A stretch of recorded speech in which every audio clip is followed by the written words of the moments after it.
nombre es John Jairo y vengo a hablarles sobre las fuentes conmutadas. Bueno, empecemos. ¿Qué es una fuente switching? Una fuente conmutada o switching es un dispositivo electrónico que transforma energía eléctrica mediante transistores en conmutación, mientras que un regulador de tensión utiliza transistores polarizados en su región. Activa de amplificación. Las fuentes conmutadas utilizan los mismos conmutándolos activamente a alta frecuencia entre cortes abiertos y saturación, o sea, los cerrados. La forma de onda cuadrada resultante es aplicada a transformadores con núcleo de ferrite. Los núcleos de hierro no son adecuados para estas frecuencias. Para obtener uno o varios voltajes de salida y corriente alterna que luego son rectificados y filtrados para obtener los voltajes de salida corriente continua. Ventajas sobre las fuentes lineales. Entre las ventajas más importantes se pueden destacar tamaño y peso. Las fuentes de alimentación lineales utilizan un transformador funcionando a frecuencia de 50 a 60 Hz. Este transformador de baja frecuencia es varias veces más grande y más pesado que un transformador correspondiente de fuente conmutada. Voltaje de salida. Las fuentes de alimentación lineales regulan la salida usando un voltaje más alto en las etapas previas y luego disipando energía como calor para producir un voltaje más bajo regulado. Esta caída de voltaje es necesaria y no puede ser eliminada mejorando el diseño. Las fuentes conmutadas pueden producir voltajes de salida que son más bajos que el voltaje de entrada, más altos que el voltaje incluso inversos de voltaje de entrada, siendo los versátiles y el mejor adaptables a voltajes de entrada. Eficiencia, calor y energía disipada. Una fuente lineal regula el voltaje a la corriente de la calidad disipando el exceso de energía como calor, lo cual es ineficaz. Una fuente conmutada usa la señal de control para variar el ancho de pulso tomando la alimentación solamente la energía requerida por la carga. En todas las topologías de fuentes conmutadas se apagan y se encienden los transistores completamente. Así, idealmente las fuentes conmutadas son 100% eficientes. El único calor generado se da por características no ideales de los componentes. Remontándonos un poco en la historia, describiremos que la industria no se contaba con equipos eléctricos.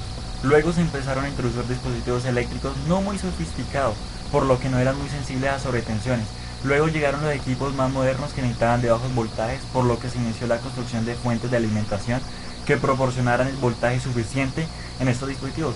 La tecnología avanzó y claro, mejores equipos para la industria y el hogar, pero esto contribuyó a que los dispositivos electrónicos fueran más sensibles a sobretensiones, por lo que tuvo que diseñar fuentes reguladas que garanticen el voltaje necesario para el buen funcionamiento de estos dispositivos.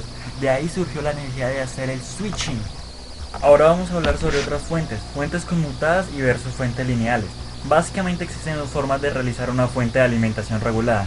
Una de ellas consiste en hacer una fuente que entregue mayor tensión de la requerida a la salida. Entre la fuente, la carga se coloca un dispositivo regular que no hace otra cosa que disminuir la tensión de la fuente hasta un valor deseado manteniéndola constantemente. Para lograr esto se utilizan transistores que trabajan como resistencias variables. De esta manera, parte de la potencia de la fuente llega a la carga y parte se transforma en calor, que se disipa luego en el aire. A estos dispositivos se les denomina reguladores lineales y se caracterizan por generar bastante calor para potencias medianas y altas como podemos ver en la figura.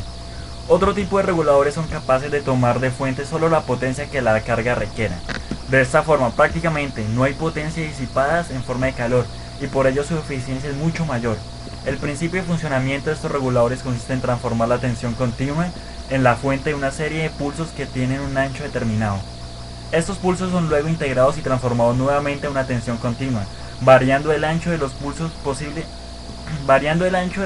es posible controlar la tensión de la salida.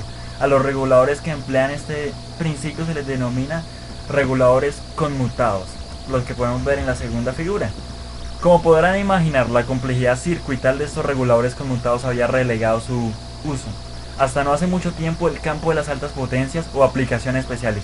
Sin embargo, ahora se cuentan con circuitos integrados que facilitan y reducen costos de este tipo en reguladores, con lo cual se ha extendido enormemente su uso en los últimos años.